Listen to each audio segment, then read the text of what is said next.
Hey guys, welcome back to Conversations That Lead to Greatness. Now, today's topic, we're talking about marriage and getting back to the original structure of marriage the way God intended to be, okay? First, let me say this is a faith-based podcast, okay? Faith-based. So we're going on the word of God, not what society say or not what the world or the culture norm is, okay? So that is your warning. So let's get into it, guys. It's going to be a great episode. This is Conversations That Lead to Greatness.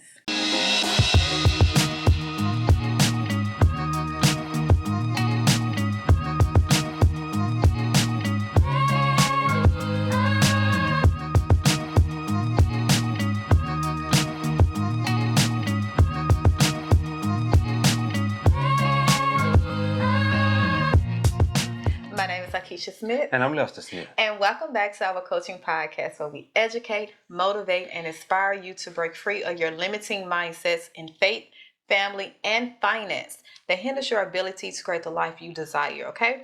So if you're into marriage content or you have been married and you've been struggling and you just need some insight or some fresh set of ears or mouthpiece, go ahead and subscribe. Subscribe to our YouTube channel. We are committed to helping marriage get into a better place in today's world. If we can save one person from getting a divorce, look, we did our purpose, we did our job. But our ultimate goal is to help everyone that said I do under the covenant of God to stay married and to be successful in their marriage, okay? Mm-hmm. Not just to be married and struggle, but to be successful and then raise successful, godly offsprings.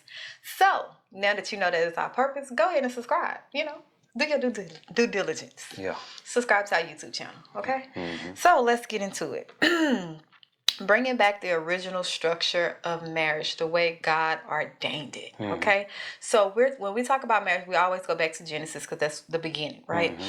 And I think what we have fell away from when we talk about marriage and man and woman is the roles that God intended or the purpose that God put on us to play in this thing called life, right? So we all know that the whole backstory, ate the apple and all that. And the whole punishment, I don't say punishment, but the consequence was, hey, Adam, you work for the rest of your life. Hey, Eve, you're going to have childbearing pain for the rest of your life, right? I think the punishment that was that we was going to die. What? We was going to die. It's death. Yes, death was the punishment. Yes. Yeah. Yes, that was the main punishment that was because we're going to live forever. Yes. Yeah, but because we sin enter into this death. Yeah. Like the wages of wages of sin is death. Yes. Yeah. But until we get there, our whole consequence was you will work because he gave what? He gave men work. No, hold on. Let's bring that back. What? God first command to man before woman was even come about was work. Yes. Yeah, because nothing could be done without man working. That's right. No tables, no chairs, nothing could have been created without man working. Yes. So before woman ever came into that. That's true. Yeah, okay. I just want to get that straight. Okay, we're going in now. Okay, all right. So the whole topic we're talking about is getting back to the structure of, okay, listen. This is our opinion. Do what you do for you, but this is the word of God. This is the truth, right? Okay. So it's today's society. We have a generation of people that feels that a man's supposed to, like the burden or the whole thing that a man's supposed to be shared. Like he's supposed to go out and work, and then the woman supposed to go work, and then she supposed to give 100% plus take his 50% on. So now she's bearing 150 while you only working 50%. Yeah. So that's what we're saying, and it's to the point where I think we had made a statement where it's like, man, your wife want to be home. Like she want to be home with the kids. She want to mask in her purpose. She want to mask in her femininity. Yeah. God created her to be a nurturer, to be a helpmate, right? So let's get back to the original structure because that's where marriage is falling apart. And we're talking to married people. Yeah. Okay, let's put this out here. This whole conversation is to married people, married couples. Well, not just married couples, couples that want to get married also. Yeah. So they can take this in and move forward in this what we're giving them. Yes, but I also found too that even you don't know what marriage is until you get into it. So you're not gonna even take on the whole mindset of the sacrifice. Like it's crazy that men is not understanding the sacrifice that you make in a marriage, not just for you, it's for your family. Yeah. Like to even sacrifice. How can I say it? For a man to even love is through sacrifice. Like that's the way y'all show your love. You don't even think about you. You think about me, the girls, and the family as a whole, and then you become last. Well, you don't understand it until you get into that marriage, until you have to be selfless, until you have to be like, man, I got a family I got to take care of. But when you're single, you're as a man, you're not thinking about that. You're thinking about self, what you can do for self. And if a woman come to me, she got to add to me. You know, or she gotta, have her own, and then we come together, which is cool to a certain point. But at the end of the day, God called y'all the head. So that's what we're going with that. Yeah. Okay. All right. So I said I was gonna be quiet as this one. But well, we know you can't do that. I am. So, getting back to the original structure of marriage. Yes. When God made Adam, his first command to Adam was to work. That's period and point blank, to work. So, as God's command to him was to work, that's man's whole purpose here on earth, to work and to advance God's kingdom. That's it. That's it. Period and point blank. So our whole life pretty much let me tell you something about a man. If a man is not working, he don't feel fulfilled. I'm not gonna say all men, but a real man, most men. If you're not working, if your hands is not doing something that's producing money or producing something, you're not gonna feel fulfilled. I know I don't feel fulfilled if I'm not doing something to put food on the table. Even before man was out here, what am I trying to say? Working for money to put food on the table, whatnot. He was leaving the cave every day, killing something and dragging it home for the wife and the kids. Yeah, so if you're not doing that, it's not, you don't feel fulfilled. Okay, is it safe to say in this world that we have a lot of males running around thinking they're a man, but they don't know the true definition of what it is to be a man? Because for one, they wasn't raised with a father in a home, or they wasn't raised with that example. So now they run around demanding respect. I'm a man, not knowing that's not what a man really is. A man doesn't demand respect. A man, when he walk in the room, he gets respect because it's the way he carries himself. It's the power he holds within himself that no one outside of this world, outside of him, have to tell him he's a man. He don't find validation in outside. He already know what God put inside him. He have a relationship with God, and he know he's a man. So I think today we have a whole bunch, like in this generation, we have a whole bunch of males running around proclaiming there are men, high value men, this man, and they never seen or even understand the definition of what a man is, because they never had that example.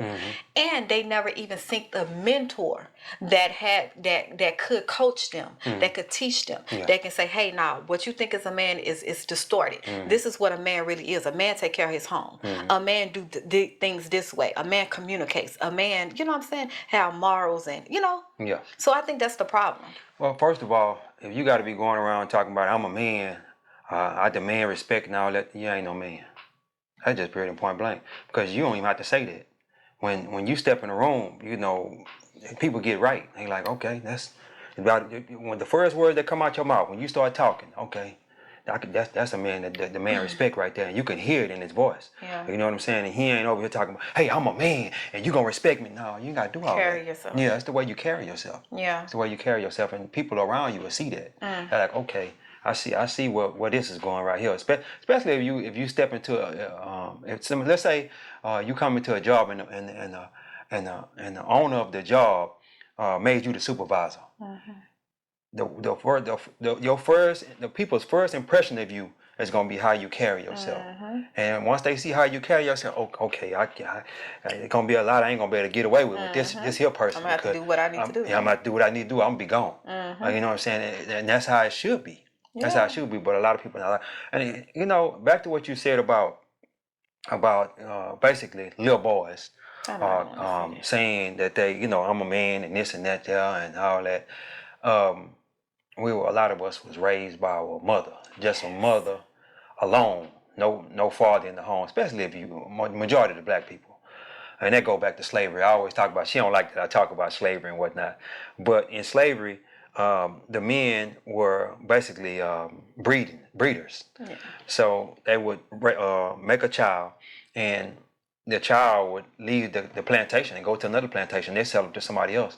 So we were in the beginning made to for the woman to basically be by herself with the kids. You understand what I'm saying? So we were just breeding, and it go all the way back to that. And she don't like when I talk about that, but that's where it come from. That's where it stem from, though. You know, and I read the book, The Miseducation of the Negro, and that book says a lot in that. You understand what I'm saying about that? But yeah, if you gotta say I'm a man, you don't need to say. So go back to what you were saying. Like, you have a lot of boys raised by women. Yeah.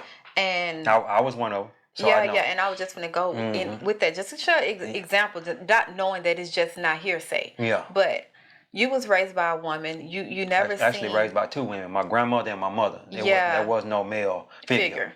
Right. Yeah. How did you overcome that?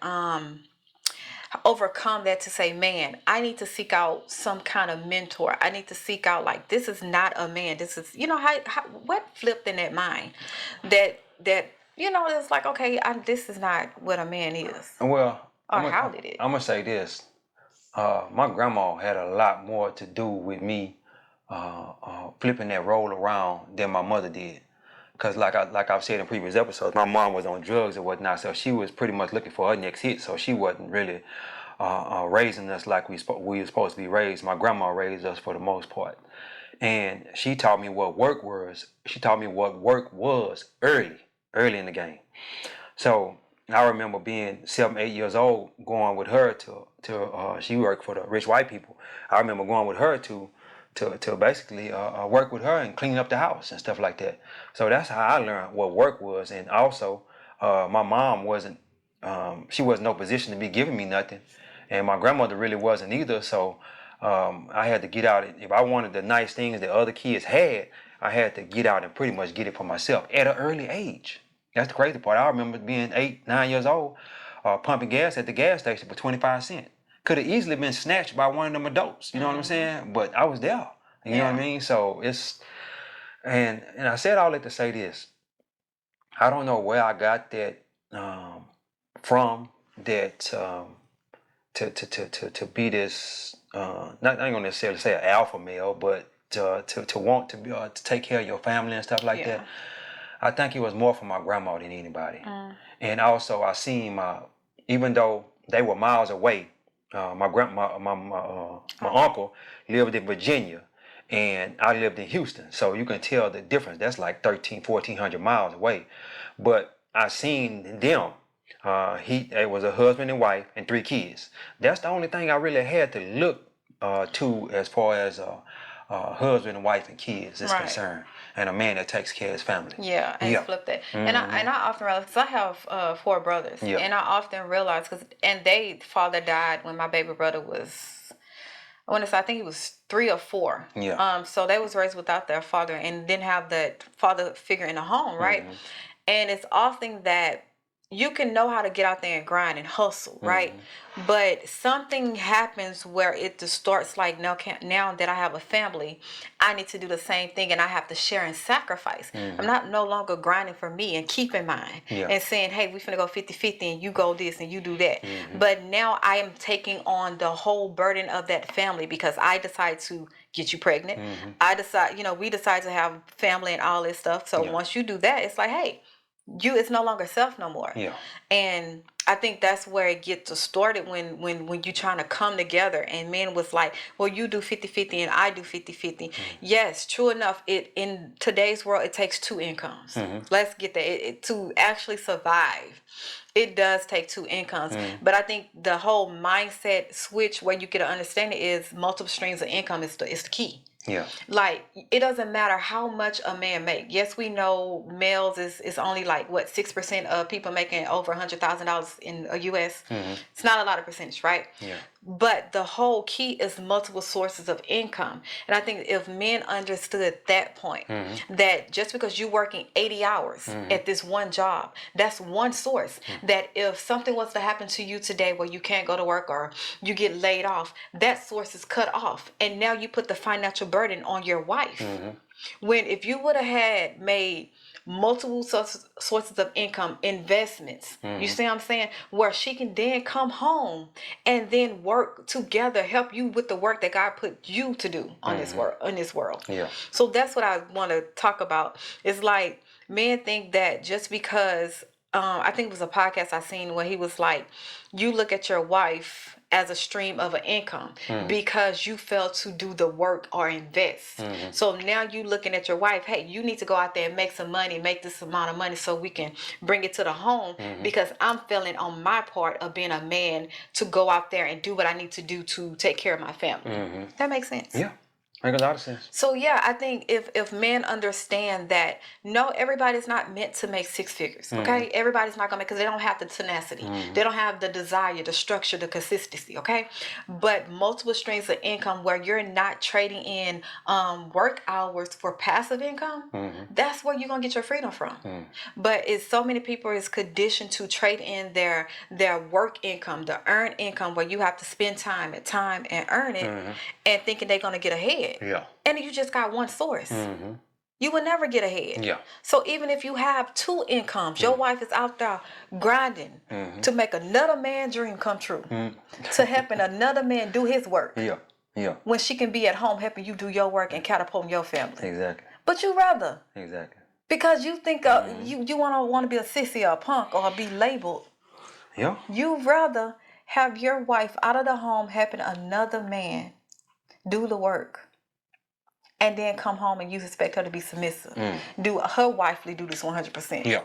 And then bring home your 50%. Yeah. No, that's why I say. Yeah. Well, you know, the thing about it is, That's what I don't understand. as I sit back and I think about it, right? Sit back and think about what you just said. And in the beginning, when we first got married, I was making $75,000 a year. I was making $75,000 a year, and you had started a job, TGI. TGL. TGL. Hair salon. Hair salon. Yeah, you was over there, and then we got married. You was forced to leave the job or either get married, right? You remember what that was? Yeah, the honeymoon. Yeah, I couldn't take off tell my them about that real quick. So before I got hired, I told them, hey, I'm getting married in a couple of months and we have a honeymoon plan right afterwards. Can I take these days off? They said, cool, right? Got hired. Well, the time come, they say either I was going to work or get fired. Yeah. See, they seen that she was valuable. She was valuable to that place, and they didn't want to lose that income for her to be gone for a week. So they like, no, you can't go. So I'm like, forget that job. We're gonna take care of this business. We're gonna do what we go. We already spent this money. We already spent this money. Forget that job. Yeah. You know, I'm already making $75,000 a year. I'm making enough to take care of both of us. You understand what I'm saying? So go ahead and leave the job. We're gonna go and get married.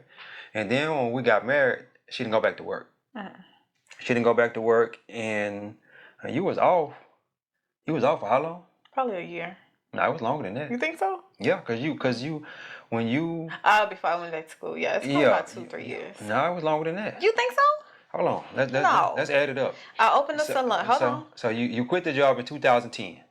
Yes. We got married in 2010.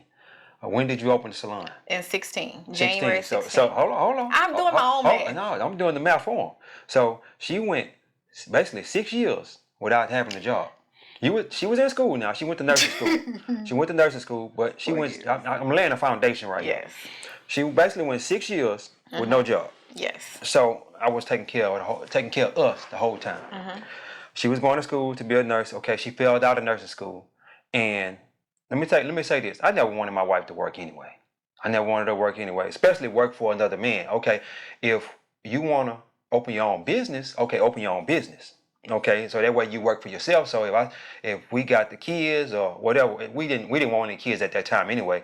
But let's say we did desire to have kids.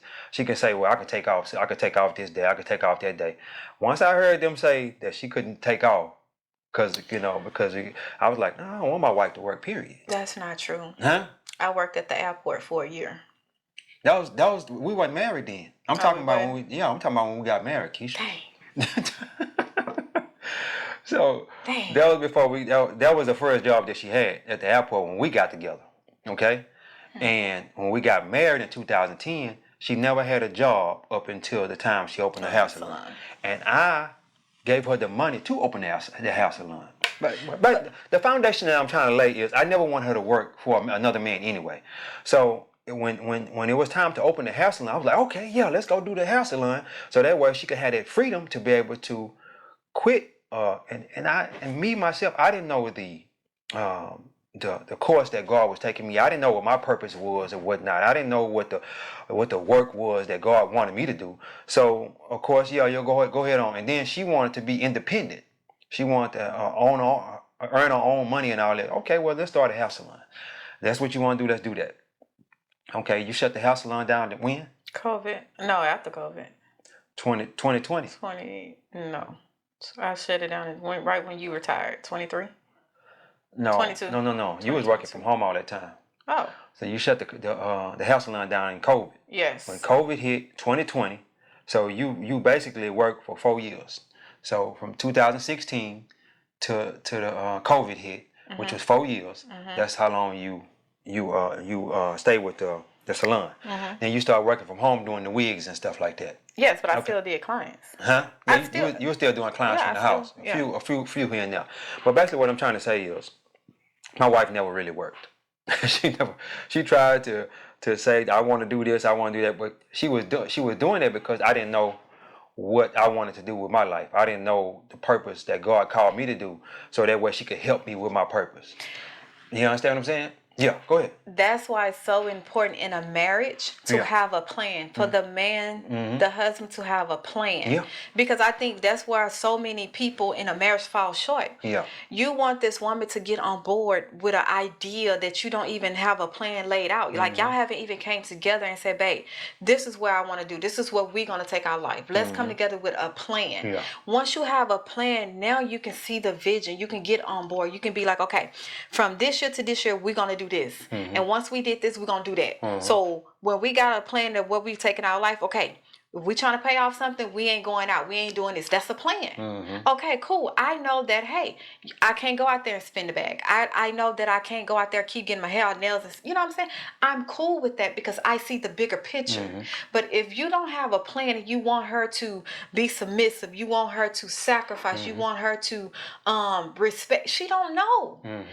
Let your wife in on the plan. Y'all come together as husband and wife and make a plan. When you have the plan, you can see. Yeah.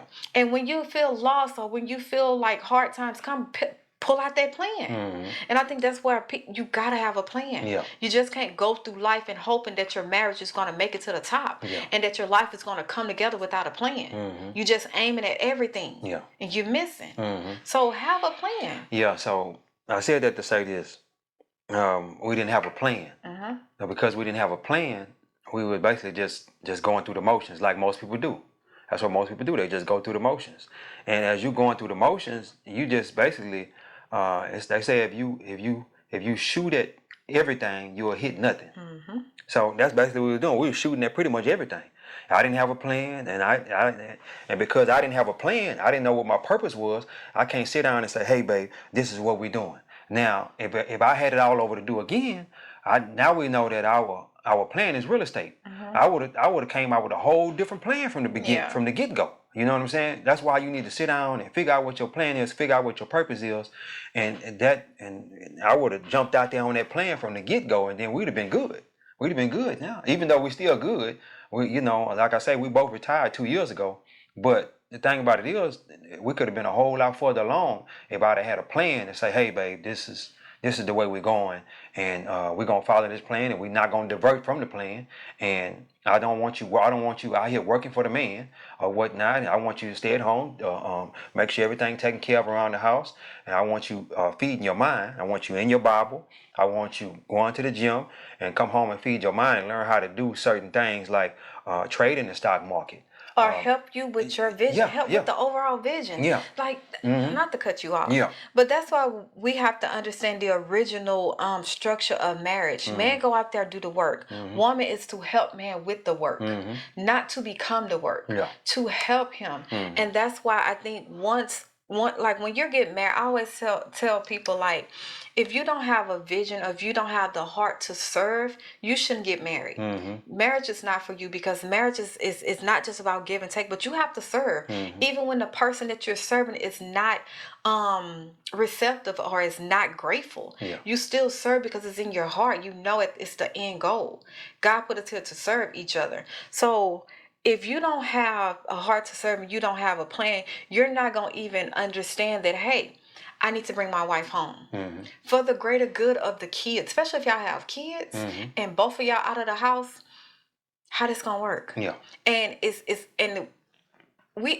be real. We have people that say they out there working. Yeah. They got two incomes. Let's say they're making $75,000 together, right? And they're working hard, and they have kids, and it's like, man, you don't understand. Inflation is going up, and cost of living is going up. We understand that's not going to change. Yeah. But what you do have to understand is your sacrifice. Dial your life back down. Sacrifice for right now. Yeah. Save more money than you spend. Invest the money that you save to multiply it. It's like you always have a choice. To say you don't have a choice because of the economy or because of the situation you in is just saying you defeated. You have a choice. But many people don't want to take that choice because it's uncomfortable. Everybody want to live in this place where I deserve. I'm working hard. I'm working 80 hours a week. Okay. So what? That's not smarter. Like we as the Black culture have to flip our mind that working 80 hours a week for one job and you can't come home and spend time with your kids, you can't, miss all these fun time and memories. It's not smart. But when you have passive income, when you take that and be like, okay, man, I got this job and I'm gonna use this money as my employees. They go out and work for me. And that way I can buy back my time. I can bring my wife home. And then once I bring her home, I can bring myself home. And now we have our own business with multiple streams of income that we're now working. We have the freedom to do it. So I think it's a mindset switch. It's not necessarily about how much money you're making, because like I had this one guy. He retired his wife, and he was making $37,000 a year as a police officer. But he retired his wife, and you have people in the comments who are like, now you can do that. No, he did this at 37. He's a millionaire now. But he did that making $37,000 a year. It's all about your investment, man. It's all about doing the work that God called you to do. Be the man. Go out there, make the decisions. Go out there and say, hey, babe, this is what the game plan is. We ain't gonna spend, we ain't gonna travel, we ain't gonna pop bottles, we ain't gonna do this for a whole year or two, however long it take. The money that you're saving, invest it. Real estate, market, in your business, in other people's business. You're investing. That's what I think. The people not willing to sit down and educate themselves. They're not willing to sit down to educate themselves. And what do I mean not willing to sit down and educate yourself? When you come home from work, you rather just sit down in front of the TV and immerse yourself in that TV for 2 or 3 hours, get you a meal and go to sleep, and then do the same thing over again the next day and keep on doing. That's a repetitive cycle. Doing that for years on end. When if you were to cut that TV off when you come home and educate yourself, read a book on stock market investing, on real estate investing, stuff like that, or even while you at work, had your wife reading them books so she can tell you, hey babe, we need to do this or we need to do that. Let me jump over here in the stock market, or even if let's say the way I would have did it if I had to do it all over again. When we first got married, I already had a house. When we first got together, I already had a house. What I would have did is we would have left that house. I'd have saved up a little money because we paid that house off. we paid that house off, and like I say, she didn't have no income coming in. We paid that house off on one income because I had a plan. I say, well, we're gonna pay this house off. We're gonna get out of credit card debt and whatnot, and we did that. We paid the house off, got out of credit card debt. But what about, and then my mind clicked. I always wanted to be a landlord, but something kept saying, I don't want to change no toilets. I don't want to change no toilets.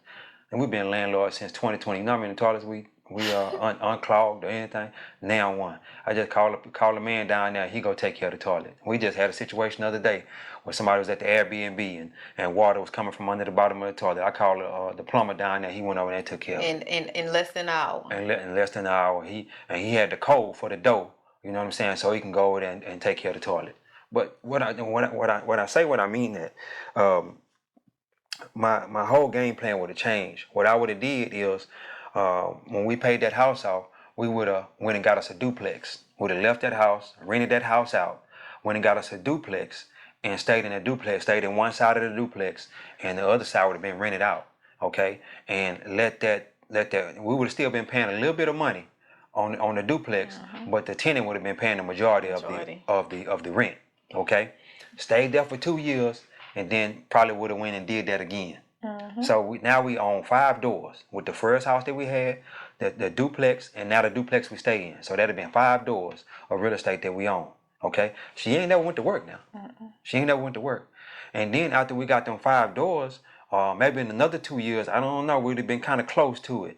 We might have went and got a nice house that we could have stayed in, or maybe even went and got another duplex. You know what I'm saying? Stair steps. Yeah. Now that we had all that income coming in, I can kind of step back a little bit, because let me tell you something that I did when we first got together. I was working 6 or 7 days a week. 6 or 7 days a week, pretty much killing myself. Yeah, I was pretty much killing myself. At the end, when I retired, I was making over $200,000 a year, but I could have been making that money a whole lot sooner with the real estate and stuff that, you know what I'm saying, and investing in the stock market and stuff like that. But yeah, it would have been a whole lot easier if I'd have did it that way versus the way that I did it. yes. Yeah. And that's why I always say what you don't know costs you more than what you think. Yeah. What you don't know, the information, like it say, we perish because of lack of knowledge. Yeah. Listen, what you don't know, because you are comfortable in your environment, and you are afraid to ask people for help, or you're afraid to step outside your comfort zone and just talk to someone that don't look like you. That what you don't know costs you more. Yeah. So that's why I always tell, like, especially for men, and because I have brothers, man, and I just wish that they would get on board and understand that. Listen, you are the head. Yeah. A woman is gonna follow a man. Yeah. With a plan. That's what that's what God designed us. Yeah. God put that in us. Yeah. To help bring the vision alive. To help make. To help. Not to be a source of income, because you failed to invest properly. Yeah. To take care of us. Like, I just Yeah. That's the truth though. That's the truth. And you know, I did that for so many years. I feel, but when we first got together, I said, man, I need to learn how to manage my money. Because if I don't, we're going to be in divorce court. Because, you know, like I said before, I was gambling and whatnot, losing money and whatnot. I'm like, man, I got to do something different, because the number one cause of divorce is money fights and money problems. So I don't want to go down that road. I want to stay married to this woman. I didn't propose to this woman, and we about to get married. I want to stay married to her. So if I want to do that, I need to learn how to invest my money and whatnot. I got me a Roth IRA, paid the house off and all that, and should have went a little further, but I didn't. I kind of stopped right there. Should have kept going, you know what I'm saying? But I didn't take my education seriously as far as learning how to invest in the stock market and real estate and whatnot, and getting that passive income going. Because it's hard to become a millionaire unless you making money while you sleep. Yes, it's impossible. Yeah. Let's be real. It ain't impossible. It ain't impossible, because it's just, you can do it. It's millionaire? Yeah. Yeah, you can become a millionaire. You know what I'm saying? But your living gonna be pretty much zero. Working income. Yeah, you could make it, but it's almost impossible to make it just off your income. But you know what I'm saying? If you learn how to invest in the stock market, they had a man. He was a janitor. He only had that one job for about 30 years. I want to say 40 years, something like that. And when he died, he had $8 million. because he learned how to invest in the stock market. He learned how to invest in the stock market. He pretty much left all that money to the school that he was working at. That's crazy, ain't it? Because he learned early how to buy low and just hold on to his stocks and just let them grow. Yep. Just let them grow. But yeah, we got the man. We want to let's bring these women home. Let's bring these women home so they can take care of the kids. And let me say this too. If your wife is only making enough for daycare and groceries, then she need to be at home anyway. Because she just paying the daycare. All the money that she getting is going to daycare for the kids. So that's, you need her to be at home praying you through the situation you're going through so you can come home too. You know what I'm saying? I need my wife at home praying. God, give my husband the ideas and opportunities to come home sooner, because this working 6-7 days a week ain't gonna get it. That's not gonna get it. And then while she's at home, she's learning. She's reading. She's in the back. My wife got a garden now. She's in the back tilling the garden and saving us some money, learning. And then she need to be learning how to save us some money while I'm gone. You understand what I'm saying? Learning how to get these credit cards and use these credit card points and all kind of stuff like that. Just learning, just constantly learning, and how that way we can save some money. That way we can save some money. What you got to say? And I know it's going to be somebody in the comments talking about the Psalms 31, Proverbs 31 woman says she work with her hands and she go to work, right? Yeah, she work in a garden. That's what that means. Exactly. Thank you, Jesus. Thank you. That's what that means. Because you would take scripture out of context and try to make it fit your scenario, and the word of God is true. You can't change. You know what that means? You know what that means? When they say she working with her hands, she working with her hands by getting her garden.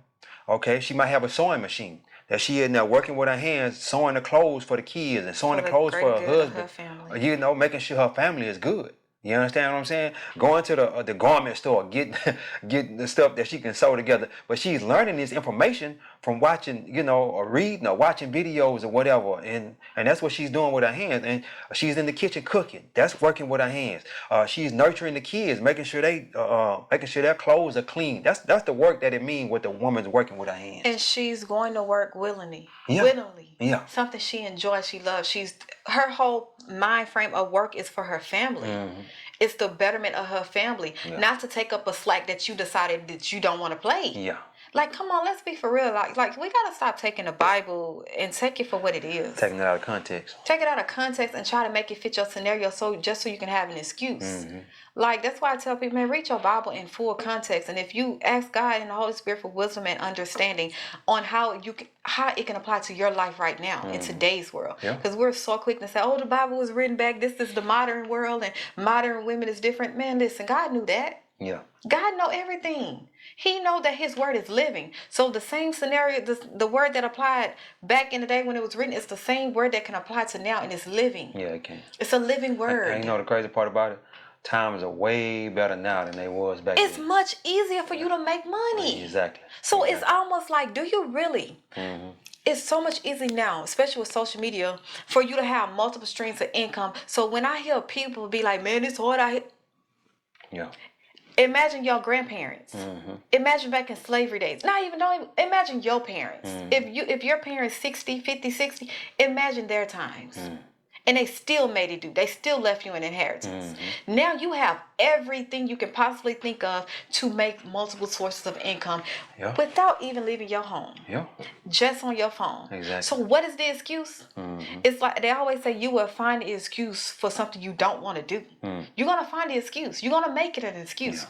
Let's be honest with ourselves. You don't want to do it. You just want to live this life and just don't want to step into your true shoes. And you know the crazy part about it? I always had multiple streams of income. Yeah. Always. I can't remember a time that I didn't have multiple streams of income. And you may say, well, what did that look like, Lester? When I was working, I was DJing on the side. I told you in 2010, I started investing in the stock market in my Roth IRA. I also... selling. I was selling socks, cologne, shoes. I was selling a little bit of everything. I had an eBay business, a little bit of everything. So I said that to say this: in today's time, it's so many ways to make money. There's so many ways to make money, and my wife is in charge of our real estate. She's in charge of our real estate portfolio. She makes sure everything, the Airbnbs is taken care of and whatnot. But she's in charge of our real estate. She in charge of our real estate. You understand what I'm saying? The She ain't out there building some other man's Oof. dream. She's building our dream.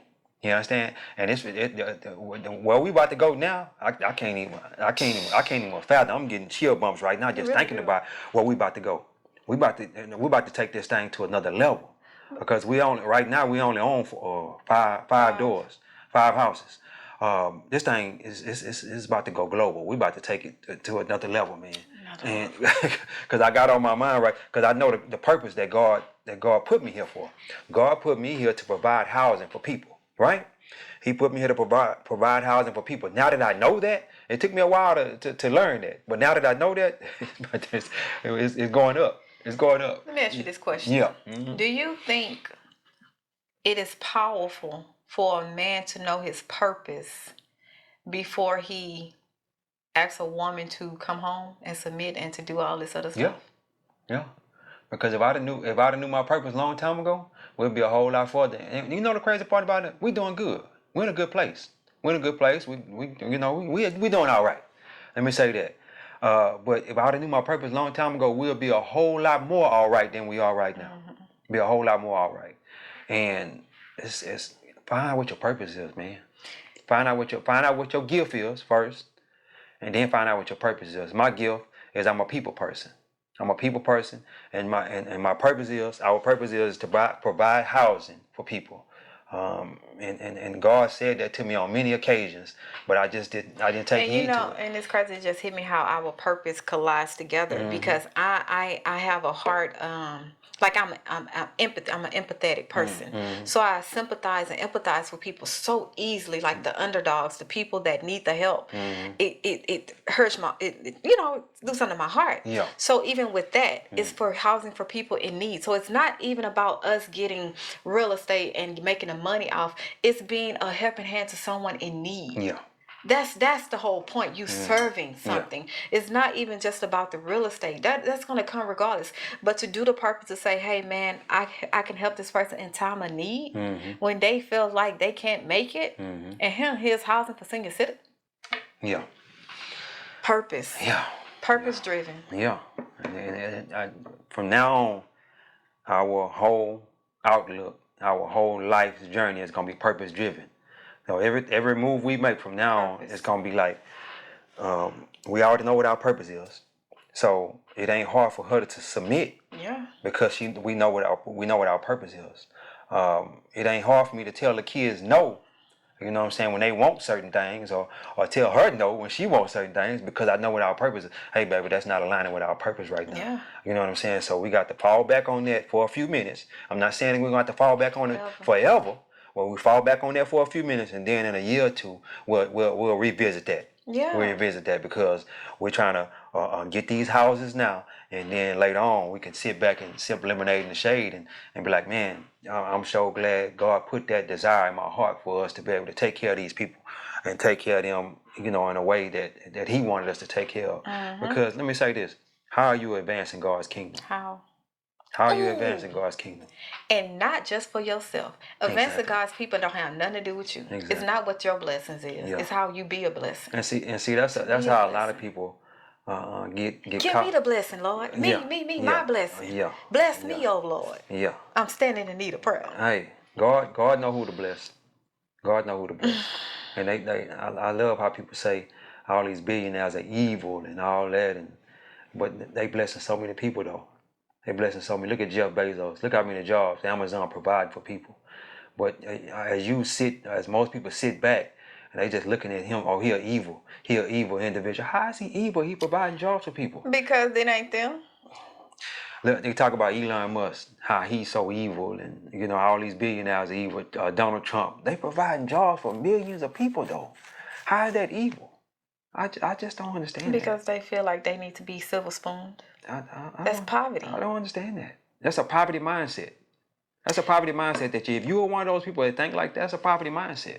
And you got to get out of your poverty mindset. First of all, that's what you need to do that first of all before you even do anything other than this other stuff that we told you. Get out of your poverty mindset first. So that way you can see yourself getting ahead, and you can see yourself as being Jeff Bezos or Elon Musk or whoever, Oprah Winfrey, all these billionaires and And now, whatnot. And all them people serve. and let's even talk about people that you might know in your community that's Yeah. serving the community. Yeah. Like we have people like, what is the Trill Burger?